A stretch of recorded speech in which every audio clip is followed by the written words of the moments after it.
Okay, Murray, we're at the leg press and you're off and rolling. You got the proper foot stance. What we want on this is we want our feet roughly a little bit wider than shoulder width.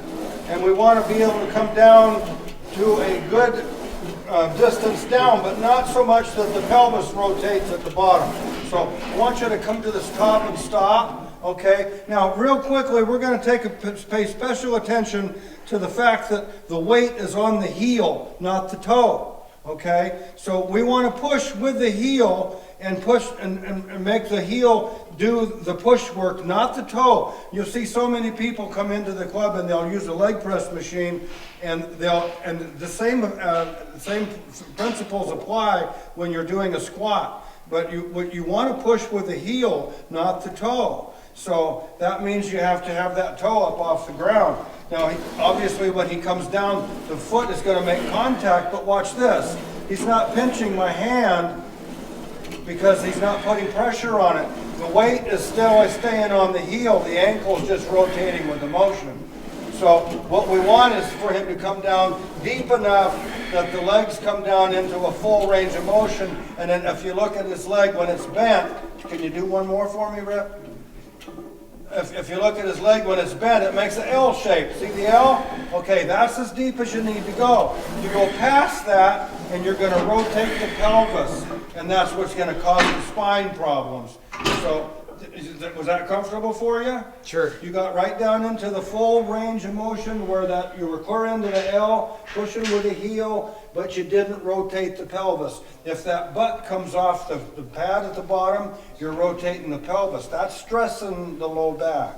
Okay, so this is where we need to recognize the dangers of things before we get comfortable with the benefits. Okay. Okay, so now that we've understood that, what we don't want to do is come down so deep that the pelvis rotates, because that's elongating the low spine, and that can be dangerous. Okay? Okay. Now we're pushing with the heel. We've got the legs shoulder width apart a little bit beyond. Okay, now it's important that we understand the higher up this thing go, our feet, our foot placement on the push pad, the difference is it's going to make a difference in what part of the leg we're working.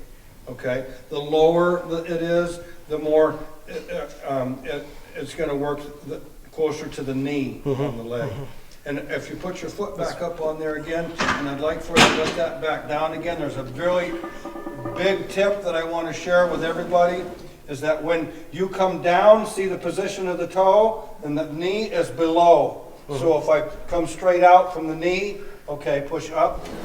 Okay, now move the foot down. Okay, now bring it back down.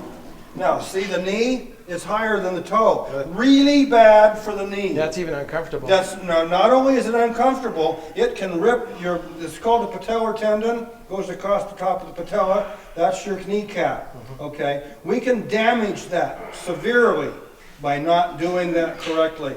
And go ahead and park it. The same principle will apply if a person is doing squats or any type of leg motion, especially a lunge. If this knee comes in front of that toe, I'm hurting something. Okay. It's going to damage something. So you always want to make sure that your leg positioning, your body positioning is going to be safe. So you'd rather lean back. You notice I had to support myself. If I didn't, I'd fall over. But that is this proper position. Now, Terry, you were talking about the difference in position between going high or going low. But how about now sometimes, bringing your feet in together so that your heels are touching, or perhaps your feet parallel? Okay, that's a really good point. The closer the legs are, or the foot placement on the push plate, I can really feel it right in here. you're going to feel it more around the knee and in the outer quad. Okay? The further apart the legs are, the more of the whole leg you're going to use. If you go real wide, with a real wide stance, you're going to work more hamstring and glute and less of the quad. Feel that? Yeah. Feel it in the back of the legs. I'm getting tired. Oh, yeah. It's much different. Whew. Gonna load up another plate on there? Sure.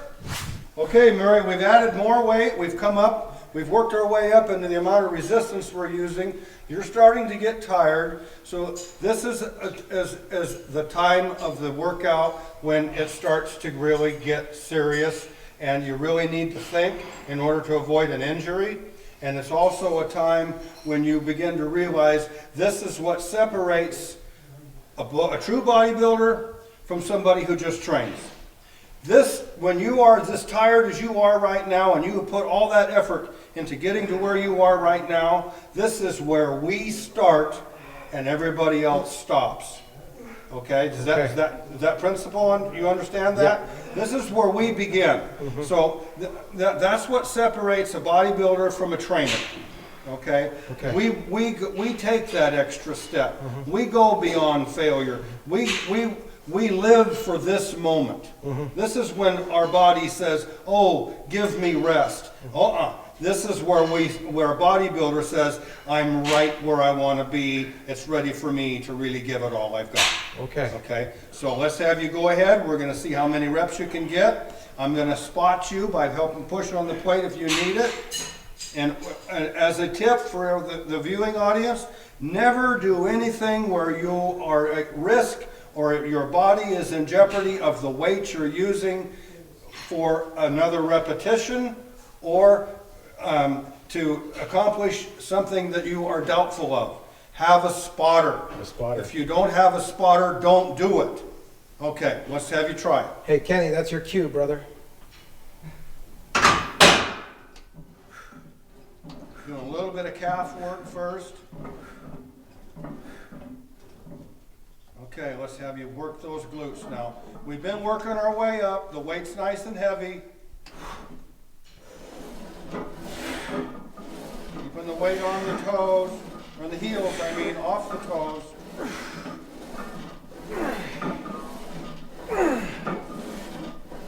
Okay, this is where you start. This is why we train in groups. This is why we have training partners. Somebody to push us. Come on, Mary. You can get some more. Come on. Push. Come on, get another one. Come on, you're right at the point where you wanted to be. This is why you're here today. Come on. Get another one. Come on, one more. Okay, now two. I want two. One more. Push. Good. That's enough. Okay, let's take it. Push. Good. Nice job. That is what a good set consists of. You took it to failure, you pushed through the door of failure, and you knocked on the door to tomorrow, because that's where you're going with a workout like this. That is a Cutlery really good training tip.